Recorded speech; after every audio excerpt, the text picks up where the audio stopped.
ಇವತ್ತು ನೋಡಿ ಎಷ್ಟು ಮನೆಗಳು ಇಲ್ಲಿ ಇದ್ದಾರೆ, 5 ನಿಮಿಷ ಕೂಡ ಪ್ರೇಯರ್ ಮಾಡದೇ ಇದ್ದಾರೆ. ಒಂದು ವಾಕ್ಯ ಓದದೇ ಇರೋದು ಎಷ್ಟೋ ವಿಶ್ವಾಸಿಗಳು ಎಷ್ಟೋ ಜನ ಇದ್ದಾರೆ. ಕಾರ್ಗತ್ತಲೆ ಬರಲ್ವಾ, ಮುಸುಕಿಕೊಳ್ಳಲ್ವಾ? ಕೆಲವರ್ತೆ ಫಸ್ಟ್ ಎಲ್ಲ ಚೆನ್ನಾಗಿ ಪ್ರೇಯರ್ ಮಾಡ್ತಾ ಇದ್ದ ಪಾಸ್ಟರ್, ಈಗ ಯಾಕಮ್ಮ ಕತ್ತಲೆ ಮುಸಿಕೊಂತ ಪ್ರೇಯರ್ ಮಾಡೋಕ್ಕಾಗ್ತಾಯಿಲ್ಲ, ಸಭೆಯಲ್ಲಿ ಬಂದು ವಾಕ್ಯ ಕೇಳೋಕ್ಕಾಗ್ತಾಯಿಲ್ಲ.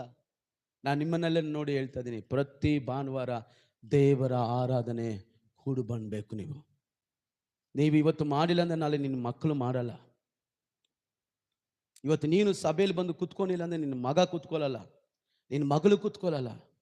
ನಾವು ದೇವರ ಸಮ್ಮುಖದಲ್ಲಿ ಕುತ್ಕೊಂಡು ನಮ್ಮ ಮಕ್ಕಳು ನಮ್ಮನ್ನು ನೋಡಬೇಕು. ನಾವು ಮೊಣಕಾಲು ಹಾಕೋದು, ನಾವು ಪ್ರಾರ್ಥನೆ ಮಾಡೋದು, ನಾವು ಆರಾಧನೆ ಮಾಡೋದು, ನಾವು ಸತ್ಯವೇದವನ್ನು ಓದುವುದನ್ನು ನಮ್ಮ ಮಕ್ಕಳು ಕಾಣಬೇಕು.